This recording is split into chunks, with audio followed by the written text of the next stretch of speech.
Baiklah tuan-tuan dan puan, kini tibalah saat yang cukup bermakna, saat yang penuh dengan rasa cinta dan kasih sayang, detik yang paling dalam maknanya dalam adat dan berwarisan.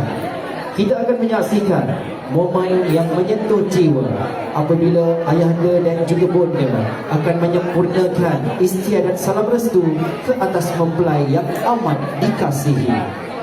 Dalam adat Melayu, salam restu ini bukan sekadar menyentuh tangan, malahan dengan nawaitu menyambung berkat, mengalirkan doa, memindahkan amanah agar rumah tangga yang dibina oleh pasangan mempelai akan teguh bak gunung, teduh bak pohon merindang.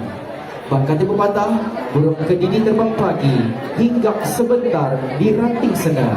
Kasihnya ibu tiada pengganti, cintanya ayah sepanjang masa. Maka dengan penuh hormat, majlis mempersilakan pasangan pengantin Raja Sehari untuk bangun dan turun dari tahta mahligai pelamin. Bertemulah dengan ayahanda dan juga bonda tercinta. Pohonlah doa dan restu setinggi-tingginya daripada insan-insan keramat yang telah membesarkan kalian dari tapak kaki sebesar 2 jari sehinggalah ke dewasa ini. Dipersilakan.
Semoga restu yang dipanjatkan, semoga doa yang diserahkan khusus untuk anak-anak yang tercinta.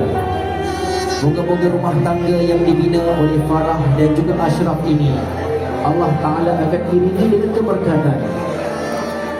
Dan semoga pasangan Farah dan juga Ashraf dapat membina sebuah mahligai rumah tangga yang sakinah, mawaddah, warahmah. Amin ya rabbal alamin.